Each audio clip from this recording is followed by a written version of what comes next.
um pouquinho mais, fiquei uns 2 anos, aproveitei, estudei a parte de sono. Hoje eu sou especialista em sono, tanto pela ABS como pela AMB, e o meu consultório, 99,9% das consultas são sono, tontura e zumbido. 99,9%. Eu praticamente não atendo nada além disso.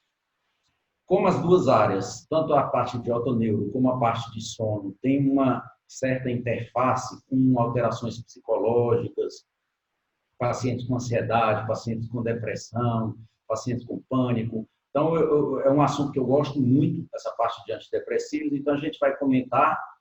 Vocês fiquem à vontade para interromper, ou então mandar as perguntas para o Dorigueira, e no final a gente vai ter o maior prazer de responder a vocês. Vamos lá.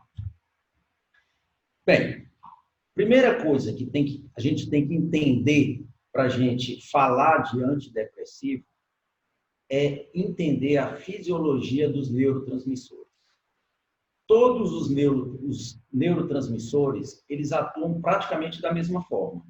Então, você tem uma enzima que é responsável pelo metabolismo desses neurotransmissores, algumas vezes pela destruição desses neurotransmissores, que é, no caso aqui, a MAO, monoaminoxidase. Você tem um neurônio terminal aqui, um axônio, tá? Vem um estímulo nervoso, esse estímulo nervoso, chegando no final do axônio, vai liberar as vesículas sinápticas e esse neurotransmissor vai ser ejetado para a vesícula sináptica, da vesícula sináptica para o espaço ou fenda sináptica. Então, você tem um estímulo que vem, já houve todo o processo metabólico desse neurotransmissor, com esse estímulo chegando, há uma ejeção do neurotransmissor de dentro da vesícula sináptica, onde ele fica preso, ele atinge a fenda sináptica, e quando ele atinge a fenda sináptica, do outro lado do neurônio, você tem os receptores, que podem ser 1, 2, 5, 10, só para que vocês tenham uma ideia, a serotonina tem em torno de 13 receptores pós-sinápticos. Então, toda a serotonina que é jogada na fenda sináptica, ela tem a possibilidade de atuar em 13 receptores do outro lado. O que é importante que a gente frise também? Toda vez que esse estímulo nervoso vem, que ele chega e que libera os neurotransmissores para a fenda sináptica, há um processo de cleaning, de limpeza do excesso de neurotransmissores, através de uma bomba que é chamada de bomba de recaptação da monoamina, que pode ser a bomba de recaptação da serotonina, da noradrenalina, etc. Tá? E aí ela vai...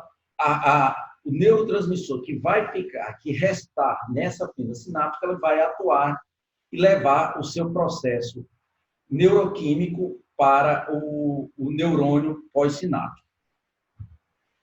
Além disso, aqui a gente tem uma outra figura que mostra que as fendas, as vesículas sinápticas, vocês estão vendo essas figuras em branco, com os neurotransmissores ao redor, no interior. O estímulo vem, quando esse estímulo vem, ele libera canais de cálcio. Está aqui a ejeção do neurotransmissor na fenda sináptica, e quando ele é liberado na fenda sináptica, ele pode atuar nos receptores pós-sinápticos. Aqui estão ilustrados 3 receptores pós-sinápticos da serotonina, porque são os 3 mais importantes, mas, repito, são 13. E existe uma recaptação da serotonina, da noradrenalina, de qualquer que seja o neurotransmissor, através de uma proteína que é chamada de bomba de recaptação. É importante que vocês entendam isso, que o mecanismo de ação dos antidepressivos vai se basear em toda essa fisiologia. Além disso, que já foi citado, nós temos também, ainda no neurônio pré-sináptico, autorreceptores simpáticos. Vocês devem lembrar lá da fisiologia, existe uma coisa que chama feedback negativo. O que acontece? Quando ocorre a ejeção de neurotransmissores na fenda sináptica, justamente para que não ocorra um encharcamento, um excesso desses neurotransmissores, existem receptores de controle, que são os autorreceptores que ficam no neurônio pré-sináptico. eles interpretam a quantidade de neurotransmissores que já foram jogados para a fenda sináptica e impedem que mais neurotransmissores sejam ejetados. Com isso, você não tem um excesso de neurotransmissão química, que poderia trazer consequências. Então, vocês podem observar que é todo um processo bem complexo. Vem o estímulo nervoso, libera-se aquele neurotransmissor, o excesso daquele neurotransmissor é rebombeado de volta para o neurônio pré-sináptico e existe um mecanismo de controle através dos autorreceptores que ficam ainda no neurônio pré-sináptico e que ficam controlando a quantidade de neurotransmissores que podem ser subsequentemente ejetados e jogados na fenda sináptica. Tudo isso para que você não tenha nem pouco neurotransmissor, mas também não tenha um excesso de neurotransmissor. Bem, quando a gente fala de neurotransmissores, a primeira coisa que vem na cabeça da gente é a serotonina. E a serotonina, lá no receptor, ela tem 3 receptores pós-sinápticos. Por que é importante a gente entender esses receptores pós-sinápticos? Porque vamos entender o seguinte, vem o estímulo nervoso vai liberar toda aquela quantidade de neurotransmissores, eles vão encharcar a fenda sináptica. Quando eles vão encharcar, eles não têm olhos para escolher qual receptor que eles vão se ligar. Eles vão se ligar no que tiver mais livre do outro lado. E a gente tem, eu diria, de uma forma didática, receptores bons da serotonina e receptores ruins da serotonina. Por exemplo, o 5-HT1A, ele é um receptor que faz a mediação de toda a ação antidepressiva, ansiolítica, pró-cognitiva, de regulação hormonal da serotonina. Então, é um receptor ótimo. Só que existe ao lado dele também um receptor que é o 5-HT2A, que é um receptor que, o que acontece? A gente pode ter, quando a serotonina se liga a ele, a gente tem perturbações do sono, a gente pode ter ansiedade, a gente pode ter alterações da função sexual, a gente pode ter outras consequências da interação da serotonina com esse receptor. E o receptor 5-HT2C também é um receptor que também pode estar relacionado com alterações do sono, de ansiedade e de função sexual. Então, qual que é o mundo dos sonhos? É que toda a minha serotonina que está na fenda sináptica, ela interagisse com o 5-HT1A e não com o 5-HT2A e 5-HT2C, para que eu não tivesse os efeitos colaterais que esses receptores fazem a mediação. Tá? Todos vocês já devem ter ouvido falar, fulano de tal está tomando um antidepressivo, eu comecei a tomar um antidepressivo, alterou o libido, eu me tornei mais ansioso, comecei a ter problemas de sono, etc. Por quê? Porque a serotonina, ela não tem um filtro para ir apenas nos receptores bons, que a gente poderia dizer assim. Vamos falar um pouquinho agora da noradrenalina. Bem, quando todo aquele processo, aquele pensamento que nós tivemos de estímulo químico vindo, estímulo neural vindo, soltando a vesícula sináptica, liberando o neurotransmissor na fenda sináptica, que nós explicamos para a serotonina com 3 receptores principais pós-sinápticos, também é equivalente para a noradrenalina. Então, só que na noradrenalina a gente tem 2 receptores principais. O receptor alfa-1, que é responsável pela contração de toda a musculatura lisa do nosso corpo, principalmente a contração da musculatura lisa vascular. E o receptor alfa-2, que é pré-sináptico. Observe, ele está ainda no neurônio pré-sináptico.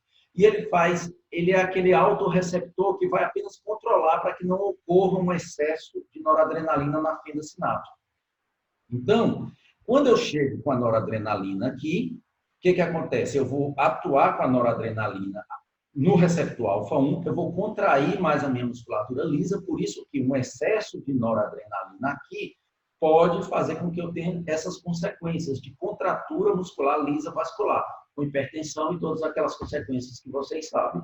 E o receptor alfa-2, ao contrário, ele tem uma ação antagônica, porque a partir do momento que ele é estimulado, ele vai filtrar a quantidade de noradrenalina ou norepinefrina para que não ocorra um excesso na fenda sináptica. Então, se a gente entende essa fisiologia dos neurotransmissores, isso vale para todos, para a dopamina, para o GABA, para todos eles. Só mais um detalhe aqui, mostrando para vocês, novamente, o receptor alfa-1 da noradrenalina, que é da contração da musculatura lisa, e o alfa-2, que ele é principalmente inibidor da liberação de mais neurotransmissores. Ele é um filtro, todo o receptor pré-sináptico, ele, ao ser estimulado, ele diminui a neurotransmissão. Todo receptor pré-sináptico, quando ele é estimulado, ele funciona como um filtro, um freio, para que não ocorra uma neurotransmissão em excesso. Vou abrir um parêntese só para contextualizar. Todos nós usamos muito a beta-estina, principalmente na doença de Meniere. A beta-estina, ela é um neurotransmissor, ele é um agonista do neurotransmissor da histamina. Mas ele é um antagonista do receptor H3 da histamina também. Ou seja, ele é agonista do H1 e H2, que o H1 e o H2 são receptores pós-sinápticos, desculpa, então eu vou aumentar a neurotransmissão da histamina e para que eu aumente ainda mais, ele bloqueia o pré-sináptico, que é o filtro. Então, só para contextualizar vocês do que isso, todo receptor pré-sináptico, por natureza, ele é um freio nessa neurotransmissão. Bem, visto isso, eu estou com uns riscados aqui, eu não sei muito bem o que está acontecendo, se alguém está aí, eu não sei, mas me desculpem aí o que está acontecendo aqui na tela. Bem, os antidepressivos, visto isso, a gente vai entender qual a fisiologia do funcionamento dos antidepressivos e por que nós, otoneurologistas, temos que saber manusear essas drogas. Por que o Dorigueto nos convidou a discutir um pouquinho esse assunto? Porque os antidepressivos foram criados, principalmente na década de 50, eles surgiram para tratar a depressão. Só que hoje em dia eles tratam inúmeros quadros, mais de 100 quadros diferentes. E eles têm determinadas características. Por exemplo, eles têm um início de ação lento por 2 a 4 semanas. Por quê? Porque demora um certo tempo para que aqueles receptores pós-sinápticos consigam receber e transmitir esse excesso de neurotransmissores que vai ocorrer com a ação do antidepressivo. Ao contrário dos benzodiazepínicos, eles não provocam dependência. Eles provocam tolerância, mas não provocam dependência. Se vocês prescreverem um antidepressivo para um paciente de vocês, depois a gente vai entender qual que a gente deve escolher para cada paciente, e aquele paciente começar a ter uma perda da função e você tiver que aumentar cada vez mais a dose, o que a gente conhece como tolerância, você pode facilmente mudar para outro antidepressivo, que essa tolerância não é cruzada. E ele pode ter ação específica tanto no sistema nervoso central como não. Existe ação periférica também desses antidepressivos. Bem, mas por que a gente, otoneurologistas, por que nós estamos discutindo sobre antidepressivo numa reunião dessa? Porque eles têm algumas indicações. Eu não vou aqui me ater muito a essas indicações, porque o tema principal da aula vai ser o foco nas drogas e não principalmente no uso dessas drogas nesses determinados quadros, porque isso a gente já está careca de saber. Então, zumbido, muitos quadros de zumbido a gente utiliza. Na hiperacusia, na migrânia vestibular, existem inúmeros trabalhos mostrando que você tem alterações nos neurotransmissores, principalmente na noradrenalina e na serotonina. Na ansiedade e na depressão, que são comórbidos na doença de Meniere. A gente fez um trabalho com o Dr. Mário Munhoz na Unifesp, quando a gente esteve lá, e a gente viu que a associação da beta-estina com antidepressivos melhora em muito o resultado terapêutico quando comparado com a beta-estina isoladamente. Então, foi a partir daí que a gente começou a usar mais os antidepressivos nesses casos. E, claro, na tontura perceptual postural persistente. Além disso, chegam para a gente vários pacientes que estão usando antidepressivos por outros motivos e eles podem chegar com queixas da nossa área. E, na própria anamnese, se a gente conversar um pouquinho e perguntar as drogas que eles estão usando, a gente pode identificar causas de consulta, não só no consultório do otoneuro, mas como do otorrino no geral. Então, a gente pode ter tontura, desequilíbrio e zumbido por hipotensão postural. A gente vai já entender direitinho o porquê disso. A gente pode ter obstrução nasal por bloqueio alfa. Vocês lembram que eu comentei com vocês que os receptores pós-sinápticos alfa-1 noradrenérgicos, eles fazem a contração de toda a musculatura lisa.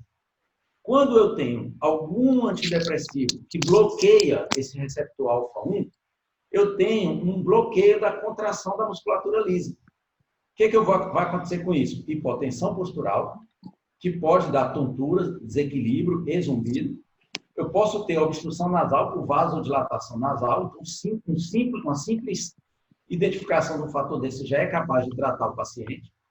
Eu posso ter xerostomia, halitose e rouquidão nos antidepressivos que fazem bloqueio colinérgico. A gente vai já comentar sobre isso. A gente pode ter mioclonia do estapédio e do pálamo, principalmente nos tricíclicos. E a gente pode ter queixas de sono, como insônia, sonolência, pernas inquietas e parassonias. Não estressem com isso aí não, que a gente vai, ao longo da aula, a gente vai destrinchar o porquê disso aí, vocês vão entender rapidamente o porquê disso aí. Além disso, é importante a gente entender, como todas as drogas, alguns princípios gerais que norteiam o uso dos antidepressivos. Um deles é que a gente tem que lançar mão de antidepressivos que têm uma meia-vida mais curta, para que eu diminua os efeitos colaterais. Eu tenho que usar na menor dose possível, o que tiver menos interações medicamentosas, menos efeitos colaterais, tentar ao máximo evitar associações entre essas drogas, observar e considerar o preço, não deve ser um fator determinante, mas deve ser um fator a ser levado em consideração, e nunca fazer uma retirada súbita de antidepressivos, da mesma forma que não se faz de benzodiazepínicos. A retirada ela deve ser sempre gradual, 50% da dose a cada 3 dias, caso não haja uma manifestação de abstinência. Algumas precauções no uso dos antidepressivos, principalmente tendência a sangramento, cardiopatias, principalmente nos tricíclicos, a gente vai entender por quê. A hipertensão ou a hipotensão, a gente também vai entender por quê. O prostatismo, a gente sabe que todas as drogas que têm ação anticolinérgica, elas têm um problema de retenção urinária, de constipação intestinal. Então, o paciente que tem hipertrofia prostática nunca devem ser submetidos ao uso de drogas com ação anticolinérgica. E grande parte dos antidepressivos tem isso. Então, esse é um critério importante para você na hora de identificar qual o antidepressivo ideal para aquele paciente. Úlcera péptica, principalmente nos pacientes que têm ação antistaminérgica.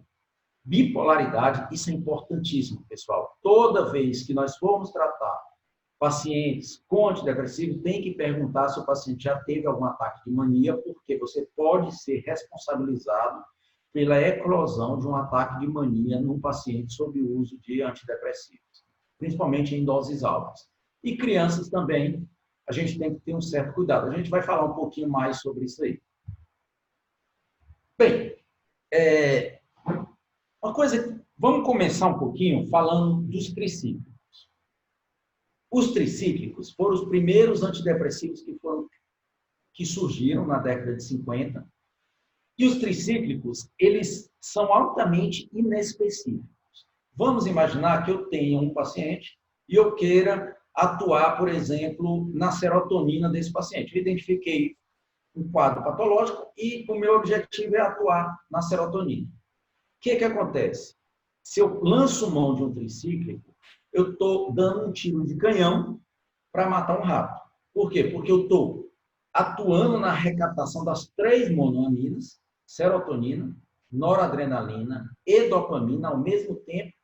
E se o meu interesse é de atuar simplesmente na serotonina, seja qual for a minha indicação, eu não tenho necessidade de lançar mão de uma droga que vai altamente inespecífica, que vai atuar nas 3 monoaminas. Quando ela atua em tudo, consequentemente, eu vou ter mais efeitos colaterais. Além dela atuar naquela recaptação da serotonina, da noradrenalina e da dopamina, ela também bloqueia receptores pós-sinápticos da serotonina, que é o 5-HT, o alfa-1 da noradrenalina, por isso que ele vai dar hipotensão postural, vai dar vasodilatação nasal com obstrução nasal. Ele também bloqueia os receptores H1, então, como todo antihistamínico, ele vai engordar, vai dar sono, e ele atua também nos receptores muscarínicos da acetilcolina. Então, vai dar todas aquelas ações da acetilcolina. Então, vai dar retenção urinária, vai dar constipação intestinal, boca seca, rouquidão, por diminuição da lubrificação das pregas vocais. Então, olha só, eu usei mão de uma droga e, por efeito, eu vou ter efeito colateral em todos os neurotransmissores. Acetilcolina, histamina, noradrenalina, serotonina e dopamina. Além disso, ela tem todos os tricíclicos, eles têm uma ação direta nos canais de cálcio do coração. E isso é importantíssimo porque isso pode levar a arritmias graves. Então, pacientes cardiopatas não devem ser submetidos ao uso de tricíclicos.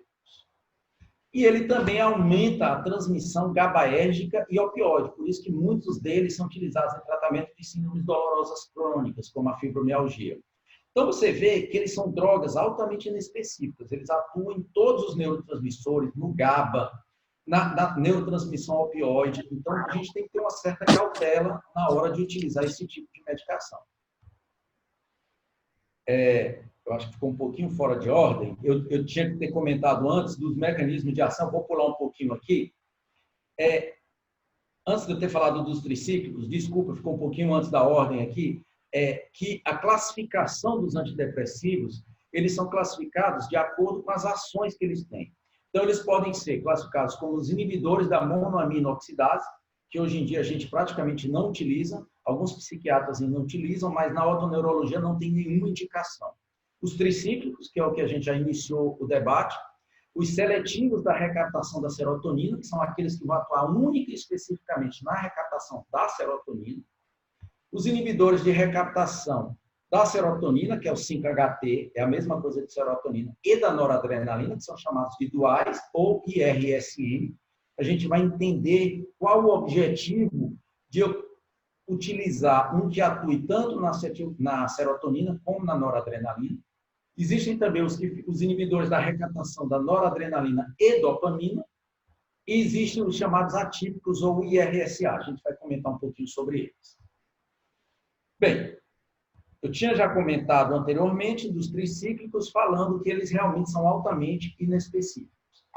Vamos entender um pouquinho a farmacologia deles, a farmacodinâmica e a farmacocinética. Todos eles têm uma boa absorção oral, são lipofílicos. O que quer dizer lipofílicos? Que eles são absorvidos junto com gordura. Isso quer dizer que, se você não orientar seu paciente que vai tomar uma amitriptilina ou uma nortriptilina, que são os dois que nós, otoneurologistas, mais usamos, a gente vai já comentar sobre eles, com estômago cheio, sem ter comido algo antes, você não vai ter uma absorção. Então, é importante que a gente saiba que eles são lipofílicos e só com gordura que eles serão absorvidos. O metabolismo é hepático e a eliminação é renal. Nós temos que ter todos os cuidados nos cardiopatas, nos pacientes com glaucoma. Observe, glaucoma de ângulo fechado é uma contraindicação absoluta para o uso de tricíclicos. Absoluta. O ilho paralítico, a retenção urinária, a obesidade, diabetes e idosos são contraindicações relativas, mas o glaucoma de ângulo fechado é absoluto. Essas medicações, elas fazem inúmeras interações medicamentosas, e aqui eu coloquei entre parênteses a nortriptilina, porque a nortriptilina é um destaque positivo. Entre os tricíclicos, é a que menos tem interação medicamentosa. Então, em pacientes polimedicados, se tiver que lançar mão de um tricíclico, optar pela nortriptilina. E existe um uso muito comum no nosso meio otoneurológico da amitriptilina na migrânia vestibular, principalmente quando associada a zumbido, a fibromialgia. E a gente vai comentar um pouquinho sobre essas duas drogas, que são as duas drogas tricíclicas que nós, otoneurologistas, temos obrigação de ter conhecimento. Eu queria que vocês prestassem atenção um pouquinho nesse slide que mostra as duas drogas que são importantes para o otoneurologista, as duas drogas tricíclicas, e a ação que elas têm nos vários tipos de neurotransmissores. Observem, a amitriptilina, na acetilcolina, que é a primeira coluna à esquerda, ela tem uma ação muito potente, de 3 cruzes. Enquanto que a nortriptilina só tem uma cruz de ação. Isso quer dizer o quê? Se eu tenho um paciente prostático que tem constipação intestinal, retenção urinária, eu devo pensar 2 vezes em usar a amitriptilina. Então, mesmo que eu opte em usar um tricíclico para tratar uma migrânia, por exemplo, eu posso usar nortriptilina. Eu tenho usado com muita frequência a nortriptilina em doses baixas para tratar migrânia, em determinados casos, em substituição à amitriptilina. O alfa-1, que é aquele receptor pós-sináptico da noradrenalina. Lembram que ele é que faz a contração muscular dos vasos. Se eu tenho um bloqueio do alfa-1, como a amitriptilina faz potente, eu vou ter hipotensão postural. Então, eu vou ter tontura por hipotensão postural. Já a nortriptilina, ela é muito menos problemática nesse aspecto. Efeito H1. A amitriptilina tem um efeito de apenas uma cruz, e a nortriptilina também de uma cruz só. O H1 aqui é que é responsável pela sonolência, por engordar. Ação no 5-HT1, que é aquele receptor bom da serotonina, o que vai trazer o efeito antidepressivo, o efeito ansiolítico, que vai melhorar todos os efeitos benéficos. A amitriptilina tem uma ação mais ou menos, e a nortriptilina também. E ambos bloqueiam o receptor 5-HT2, que é aquele receptor que traz os efeitos colaterais da serotonina. Disfunção sexual, aquela ansiedade que todo paciente, quase todo paciente tem quando começa a usar um antidepressivo.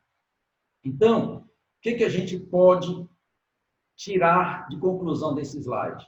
Que a amitriptilina e a nortriptilina são medicações que têm uma ação inespecífica, a amitriptilina muito mais, com muito mais efeitos colaterais do ponto de vista da acetilcolina e da noradrenalina. Portanto, muito mais propensa a dar sintomas anticolinérgicos e sintomas posturais, principalmente de hipotensão postural. Isso é importante que seja frisado.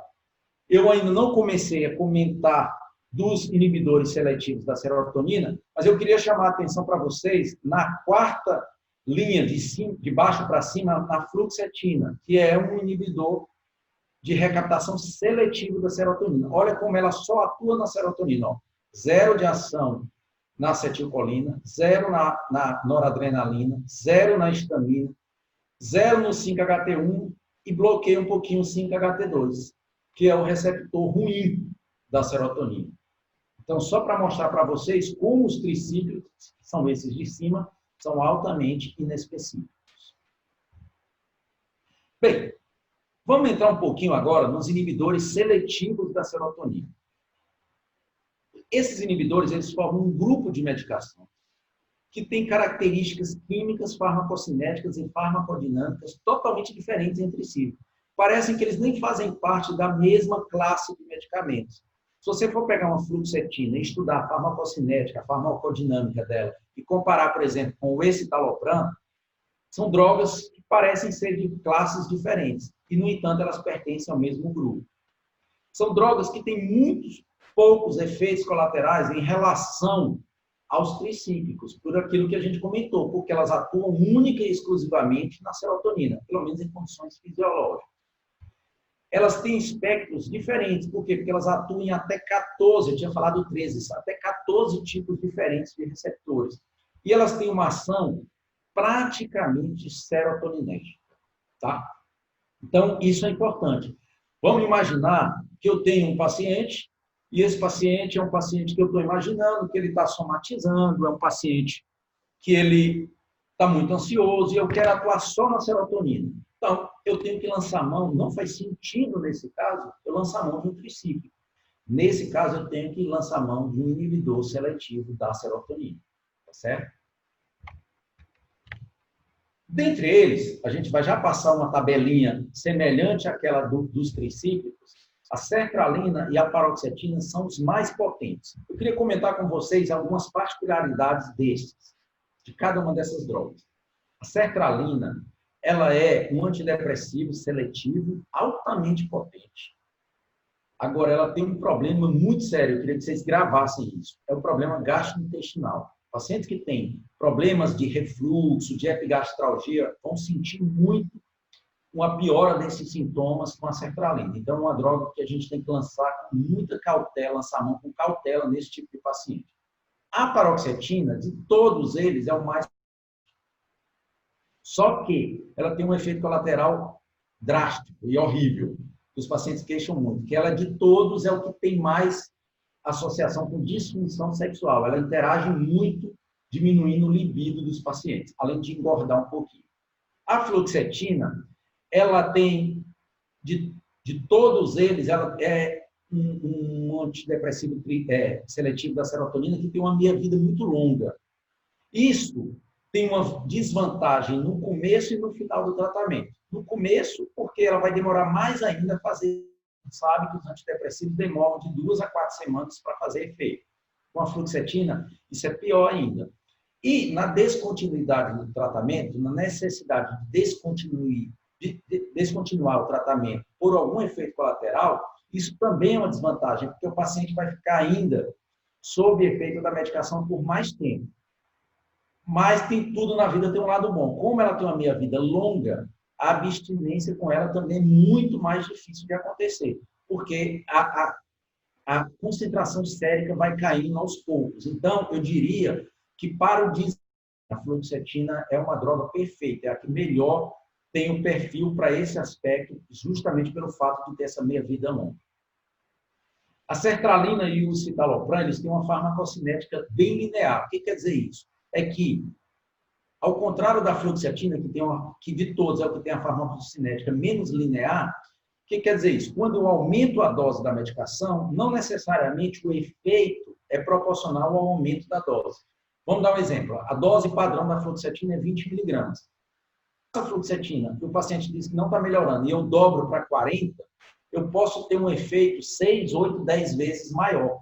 Ou seja, a farmacocinética dela não é linear, não é aumentou a dose, proporcionalmente eu vou ter um aumento do efeito. Já a sertralina e o citalopram, eles não, o aumento do efeito é proporcional ao aumento da dose. Então, você tem menos problemas de excesso de dose nessa medicação, de excesso de efeitos, vamos dizer assim, na sertralina e no citalopram. A paroxetina, além daquele efeito que eu falei da disfunção sexual, que é terrível, ela também tem uma pequena ação anticolinética. Então, ela é uma seletiva da serotonina, mas ela tem um pouquinho de ação residual anticolinérgica que pode também levar àqueles efeitos anticolinérgicos de prostatismo, retenção urinária, boca seca, constipação intestinal, etc. E um aspecto a se lembrar é que a sertralina, ela, além daquele efeito de piorar os sintomas gástricos, ela também melhora muito a absorção dela com alimentos. Tá? Ganho de peso. Todos os tricíclicos que nós, otoneurologistas, vamos usar, que são a amitriptilina e a nortriptilina, a gente viu que eles têm ação antihistamínica. Se tem ação antihistamínica, engorda.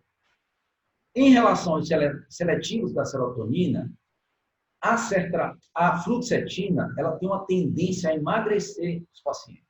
Ela tira a tendência de comer doce. Então, abram os olhos e os ouvidos.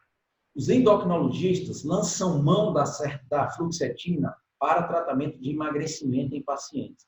Então, aqueles pacientes otoneurológicos que têm alterações no metabolismo da glicose e da insulina e que têm, por característica, uma propensão a comer muito doce, a fluoxetina é uma droga muito boa a ser associada nesses pacientes, justamente por esse efeito. Já a paroxetina e o citalopram, eles tendem a engordar. Então, devem ser evitados em pacientes com sobrepeso. Eu queria mostrar para vocês aqui a ação de cada droga em cada neurotransmissor. Olha a fluoxetina. Ela tem uma ação duas cruzes na serotonina e tem uma ação residual na noradrenalina. E não tem ação nem na dopa, nem na acetilcolina, nem na histamina. Então, o que acontece? Por que dentre todos os neurotransmissores, dentre todos os seletivos da serotonina, por que a fluoxetina é a que tem a melhor ação na migrânia? Porque todos os estudos de neurotransmissores na migrânia mostram que uma das hipóteses fisiopatológicas é uma disfunção na neurotransmissão, não só da serotonina, como também da noradrenalina. E dentre os seletivos da serotonina, o único que tem uma ação residual na noradrenalina é a fluoxetina. Ah, isso quer dizer que os outros não atuam na migrânia? Não, não quer dizer isso. Mas dentre os que nós usamos, a fluoxetina é a que tem melhor ação justamente por essa ação residual na noradrenalina. A fluvoxamina, que é o Fluvox, também tem uma ação, mas ele tem muitos efeitos colaterais, então eu não aconselho utilizar do ponto de vista autoneurológico os psiquiatras que utilizam mais. Observem que a sertralina e a paroxetina, elas têm 3 cruzes de ação na serotonina, que é a 5-HT, portanto são mais potentes, mas não tem ação na noradrenalina. A sertralina vai ter um pouquinho de ação na dopamina. Eu estava assistindo uma aula aqui também, achei que não ia fazer agora. Tem alguém com o áudio ligado aí. Tá? Então, pediu o pessoal pode desligar o áudio, está atrapalhando. A sertralina... Mas acho que está dormindo, deixa eu ver aqui. Então, a sertralina ela tem uma ação na dopamina residual e a paroxetina tem uma ação residual na acetilcolina. Mas observem que são ações residuais. Então, se não houver contraindicação a nenhuma das drogas seletivas da serotonina num paciente com migrânia, que você queira optar por um seletivo da serotonina, eu sugiro a fluoxetina. Quando que eu não usaria a fluoxetina? Um paciente que tenha baixo peso, seja muito magro, porque ele vai perder mais Ela peso. já desce, a gente faz daqui a pouco. E também num paciente... Ô, Cícero, não está dando para escutar nada, porque tem alguém com o áudio aberto. Eu estou vendo, tem alguém com áudio aberto. Não tem aberto. como bloquear o microfone da plateia, não? Dorigueto, por favor. Eu tô na procura aqui, é porque tem muita gente. Eu vou procurando aqui se seria um modo de fazer isso, mas continue enquanto isso. Eu vou vendo aqui. Mas, por enquanto, todo mundo desliga aí, que acho que fica melhor para todos. Ó. Pessoal, por favor, desliga o áudio, porque tem gente que não está escutando direito. Eu vou repetir aqui, então, porque pode ser que tenha passado alguma informação sem ter sido captada. A fluoxetina, ela tem uma ação 2 cruzes na serotonina, tem uma ação residual na noradrenalina. E não tem nenhuma ação nos outros neurotransmissores. A sertralina, ela tem uma ação muito potente na serotonina, que é o 5-HT, e tem uma ação residual na dopamina. A dopamina é um neurotransmissor que dá muito prazer. Então, quem está usando a sertralina como antidepressivo vai ter uma melhora pronunciada, porque vai ter mais vai recuperar o prazer por determinadas atividades que ele havia perdido por conta da depressão de uma maneira mais rápida. Já a paroxetina também é muito potente na serotonina, que é o 5-HT, e tem uma açãozinha anticolinérgica baixinha. Então, o que eu estava falando? Se eu tenho um paciente com migrânia, e eu já sei que na migrânia eu tenho problemas na neurotransmissão, tanto da serotonina como da noradrenalina, e eu decido usar um inibidor seletivo da serotonina, se não houver contraindicação, o mais adequado é a fluoxetina, porque ela tem essa ação na noradrenalina. Então, eu vou atuar nos 2 pontos, tanto na serotonina como na noradrenalina. Óbvio, se eu tenho um paciente que é muito magro, que vai perder mais peso, ou um paciente que é extremamente ansioso, aquele que tem uma pilha, e a fluoxetina, ela pode piorar um pouquinho isso, por quê? Porque ele vai aumentar um pouquinho a noradrenalina desse paciente, ele vai ficar um pouco mais pilha ainda. Então, nesses casos, eu posso lançar mão de uma outra substância, tá? Mas, geralmente, eu uso como primeira opção a fluoxetina dentre esses. O citalopram e o escitalopram, de todas as drogas inibidor seletivos da serotonina, elas são as 2 únicas que são 100% seletivas. Vocês veem que elas são 0 em todas as outras neurotransmissores. Então, você não tem ação, mesmo que residual, em nenhum dos outros neurotransmissores. Então, são drogas que devem ser reservadas àqueles pacientes nos quais você quer atingir apenas a serotonina. Pacientes deprimidos, pacientes ansiosos, e que não tem uma outra comorbidade na qual você queira atacar um ou outro neurotransmissor. Bem, e aí a gente chega numa outra classe de antidepressivos, que são os famosos duais. Eu amo os duais. São drogas que eu uso praticamente todo dia na minha prática. Eu trabalho muito com sono, então, além de autoneuro, eu trabalho com sono, então eu tenho 2 especialidades que me puxam muito para os antidepressivos. E os duais são drogas fantásticas. Eles atuam dessa forma, atuando tanto no bloqueio da recaptação da noradrenalina, ou seja, vem um impulso nervoso na noradrenalina, que é o que está de azul, NA, libera a noradrenalina na fenda sináptica, parte dessa noradrenalina vai atuar lá no receptor pós-sináptico, naquele receptor H1, e outra parte vai ser recaptada e jogada de volta para o neurônio pré-sináptico. É justamente aí que eles atuam. Eles não deixam haver essa recaptação da noradrenalina, principalmente. E aí, quando eles não deixam haver essa recaptação, fica uma enxurrada de noradrenalina na fenda, vai ter mais noradrenalina para atuar no receptor H1, mais neurotransmissão noradrenérgica você vai ter. É óbvio que aí você vai pagar um preço por esse excesso de noradrenalina. Tem que ser usado com cautela em pacientes que são hipertensos, por exemplo, porque pode haver uma hipertensão. Embora isso seja mais comum só com doses altas, eu vou falar já já das doses dessas medicações. Já a serotonina, vocês já viram, que está aqui da mesma forma, vem um estímulo nervoso, liberou da vesícula sináptica, chega na fenda sináptica, você tem os 3 receptores, o 5-HT1, 5-HT2, 5-HT3. O 5-HT1 é o receptor bom. Se eu pudesse desviar toda a serotonina para o 5-HT1, maravilha. Eu ia ter a ação da serotonina que eu desejo sem ter os efeitos colaterais, porque os efeitos colaterais estão principalmente no 5-HT2. Principalmente no 5-HT2. Infelizmente, a serotonina não tem olho para se ligar só no receptor bom. Então, os duais, eles atuam de forma igual na noradrenalina e na serotonina. Observe, e aí eu vou voltar um slide, que a fluoxetina, ela atua na serotonina e um pouquinho na noradrenalina. Eu diria 80%, 90% na serotonina, que é o 5-HT, e um pouquinho, 10%, 20% na noradrenalina. Aqui não, aqui eu tenho meio a meio. Eu estou atuando igualmente nos 2 neurotransmissores.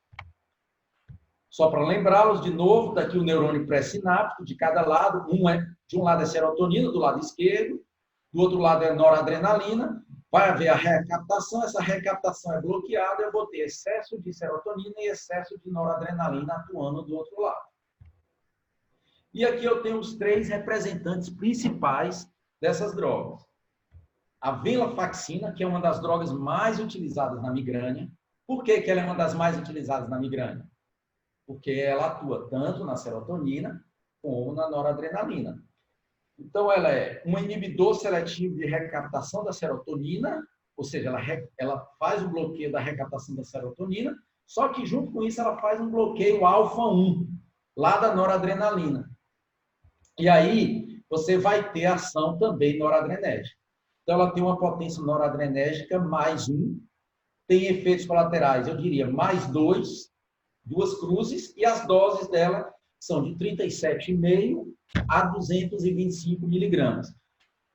Dorigueiro, você quer que eu fale os nomes comerciais? Às vezes tem algum residente que não possa não estar familiarizado ou quer manter só nas drogas mesmo?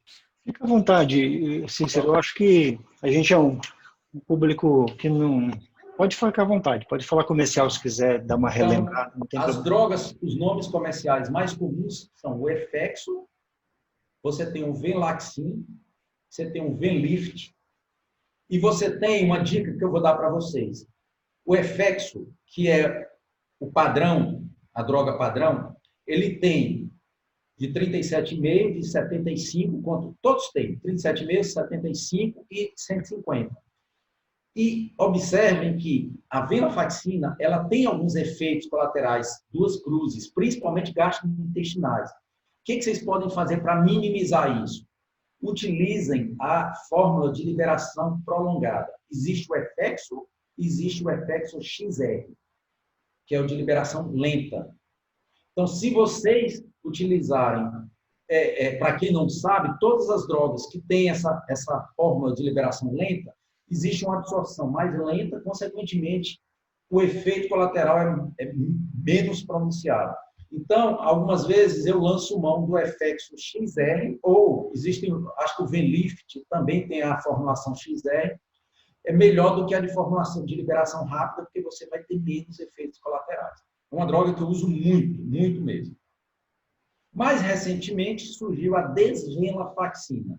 A desvenlafaxina é um isômero da venlafaxina. ela também faz uma recaptação seletiva da serotonina e também faz um bloqueio-alfa. Ela é muito mais potente do ponto de vista noradrenérgico. Olha só, uma cruz na venlafaxina e 4 cruzes na desvenlafaxina, mas ela tem muito menos efeitos colaterais, apesar de ter uma ação noradrenérgica mais pronunciada. A droga principal, o nome principal é o Pristic. O nome, as doses variam de 50 a 200, muito bom, mas um preço salgado.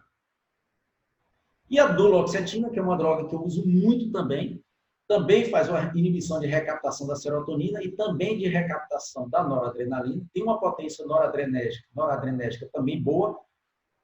Efeitos colaterais um pouquinho mais do que a desvenlafaxina e a dose é de 30 a 120. A duloxetina, os principais nomes comerciais são o Cymbalta, tem o Symbi, tá? Que mais? O Dual, tá? Pelo menos dos que eu esteja lembrando, principalmente são esses, tá? E é uma droga muito boa, porque ela também é muito utilizada na modelagem da dor crônica. Então, pacientes que têm fibromialgia, que não conseguiram controlar com os tricíclicos, geralmente a duloxetina é uma droga que é muito utilizada pelos reumatologistas, tá? Então, observem que essas drogas podem ser utilizadas também no tratamento da migrânia, porque na migrânia eu quero atuar nas duas coisas, na nora e na serotonina. Os pacientes que têm zumbido, principalmente aqueles pacientes, a Tani gosta muito de dividir em subgrupos de zumbido. Então, naqueles pacientes que têm zumbido com hiperacusia, com aquela sensação de hiperacusia, o melhor tipo de drogas são os seletivos de recaptação da serotonina. Aí eu não preciso me preocupar muito com a noradrenalina, porque os trabalhos mostram que o problema está mais na neurotransmissão da serotonina. Tá certo? Nos pacientes que eu tenho doença de Meniere, prestem atenção, pessoal. Quando vocês tiverem pacientes com doença de Meniere, conversem sobre ansiedade e depressão, façam um questionáriozinho simples. Existem vários questionários que 1 minuto. Lá no consultório eu faço muito isso. Eu tenho um questionário que o paciente já preenche na recepção antes de consultar. E aí lá dentro eu já avalio os pontos e já sei se ele está mais para ansioso, mais para deprimido. E aí eu posso resolver e decidir qual antidepressivo que eu queira utilizar nesses casos. O paciente que é um deprimido, aquele deprimido para baixo, derrotado mesmo, esses pacientes é melhor a gente lançar mão das drogas que dão uma certa energia nele, ou seja, drogas que têm uma certa ação também noradrenérgica. Porque precisa dar uma reanimada nesse paciente. Quem reanima mais é a noradrenalina. Então, entre os seletivos da serotonina, eu usaria a fluoxetina ou poderia usar um dual como esse. Nos pacientes que estão ansiosos ao extremo, aí eu já tenho que evitar um pouco mais a noradrenalina. E aí eu posso lançar mão da sertralina, que é uma droga fantástica nesses casos, porque ela atua na serotonina, e aí eu vou voltar para vocês lembrarem, está aqui ela, ó, sertralina e na dopamina. E eu também posso lançar mão dos seletivos, que são 100% puros, como o citalopram e o escitalopram. Então, essas drogas aqui são melhores para os pacientes mais ansiosos do que deprimidos. Tá certo? Bem, vamos comentar um pouquinho de uma outra classe, que são os inibidores da dopamina e noradrenalina. E aqui a gente vai falar só de uma droga, que é a bupropiona, que é o BUP, tá? Que é o BUP e o bupium, principalmente. Eu acho que não sei se eu fiz confusão e falei da duloxetina como sendo o BUP e o bupium, não lembro. Mas na duloxetina é o dual e o Symbi, dual, Symbi, e tem uma droga que é a droga padrão, que eu não estou lembrando agora. Daqui a pouco eu lembro, para falar com vocês. Então, a bupropiona, ela tem pouquíssimos efeitos colaterais, apenas ter cuidado com descrição de convulsões em doses altas, acima de 300 miligramas. Uma apresentação dela é principalmente de 150 e 300 miligramas. É muito utilizado no controle do tabagismo pelos pneumologistas. Também existe a formulação de liberação lenta. Quase todos os antidepressivos, pessoal, têm essa formulação SR, que é Slow Release, ou XR, tá? E os efeitos sexuais, e uma indicação principal que eu vejo da bupropiona é para combater os efeitos sexuais acentuados com outros antidepressivos. Vamos dar um exemplo. Vocês têm um paciente que tem uma migrânia, que tem um Meniere, que tem um zumbido, e que esse cara tem que usar um antidepressivo. E ele diz assim, doutor, estou ótimo. Depois que eu comecei a usar essa droga, eu estou perfeito. Agora, meu libido foi para o espaço. Estou ótimo, não quero tirar essa droga. Minha qualidade de vida melhorou 1000%. Eu nunca mais senti uma dor de cabeça. O meu Meniere, que nunca tinha controlado, controlou. O meu zumbido, que eu pensava em me suicidar, estou ótimo. Mas resolve essa questão sexual para mim.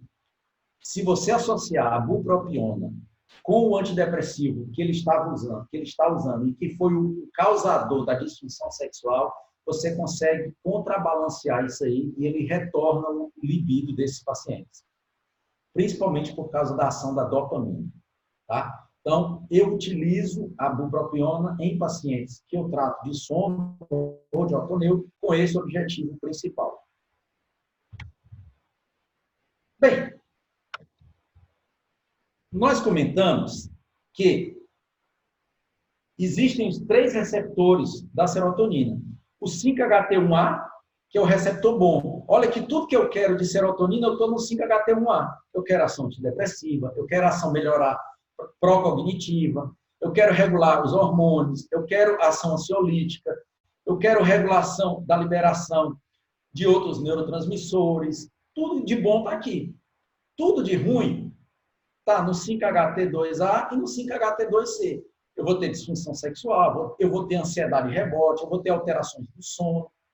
Então, o que os caras pesquisaram? Poxa, imagina se no mundo dos sonhos eu conseguir descobrir, criar um antidepressivo que ele seja agonista do receptor bom e seja antagonista dos receptores ruins. Imagina, olha que coisa boa. Uma mesma droga que, ao mesmo tempo, ele seja bloqueador da recaptação da serotonina, ou seja, a serotonina que está na fenda sináptica, eu não vou deixar ela voltar para o receptor pré-sináptico, eu vou deixar ela encharcando a minha fenda sináptica para que ela atinja mais o neurônio pós-sináptico, só que eu vou proteger para que ela não atue nos receptores ruins, que são os dois, o 5-HT2A e o 5-HT2C. Então, todo esse excesso, esse enxute de serotonina vai atuar só no receptor bom. Olha que maravilha que seria. E foi daí que surgiram os antidepressivos atípicos.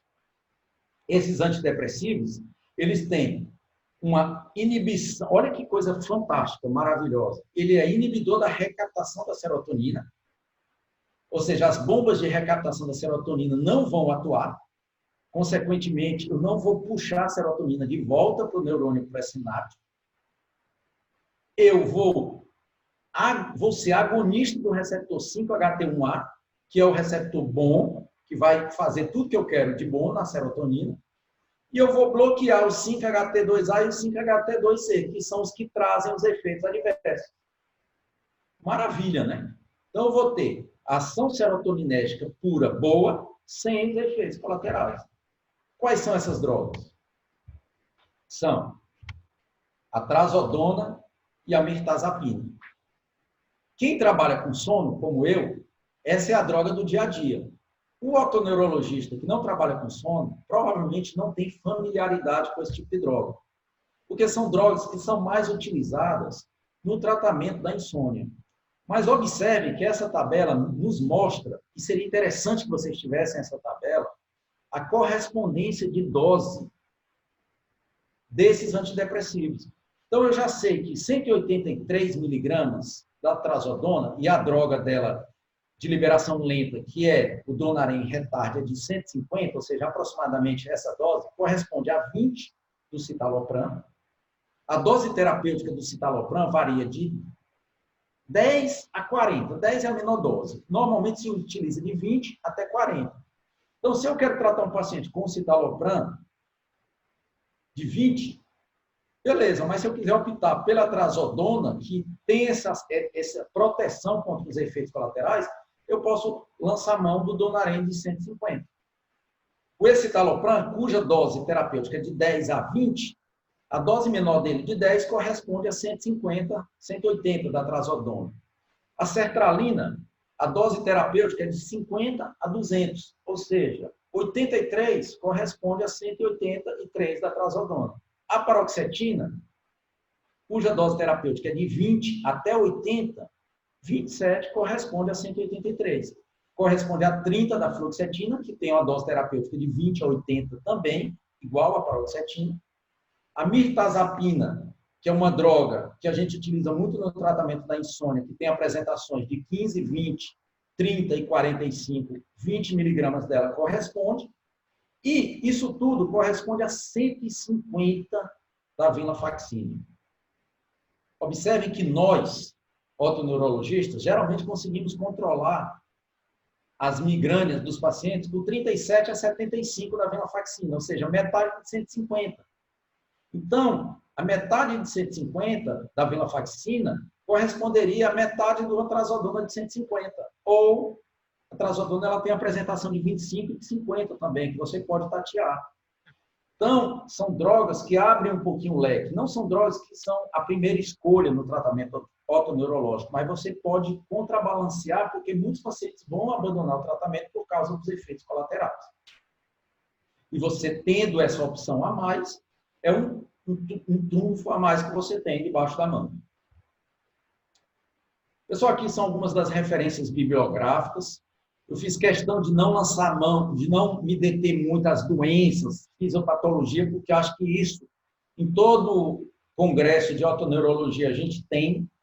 Fiz questão de desmembrar mais, de falar mais das drogas entre si, para que a gente consiga, quando decidir utilizar um antidepressivo, saber optar por qual antidepressivo. Porque eu acho que isso é que é o mais importante para a gente, otoneurologista. Né? Se eu tenho um paciente diabético, se eu tenho um paciente que tem disfunção de glicose, aquele paciente que tem aquela curva glicinêmica, com hipoglicemia tardia lá na terceira, quarta, quinta hora, que eu já sei que esse cara adora um doce, a fluoxetina cai como uma luva. Se eu tenho um paciente otoneurológico que tem uma tontura perceptual persistente e que é um cara depressivo, para baixo, aquele cara que está muito para baixo, eu já sei que eu vou ter que usar um antidepressivo que vá atuar na noradrenalina dele. E aí, eu já sei quais são os que atuam na noradrenalina. Se eu tenho um paciente que eu quero dar mais uma revigorada nele, melhorar um pouquinho mais o prazer, o bem-estar, talvez seria interessante considerar uma participação da dopamina na tua prescrição. Né? Enfim, sabendo desse mecanismo de ação de cada droga, a gente tem como brincar com a prescrição desses antidepressivos e saber qual deles utilizar da melhor forma possível. Queria agradecer a atenção de vocês, o convite do Dorigueto, muito obrigado, e eu estou aqui à disposição para as perguntas.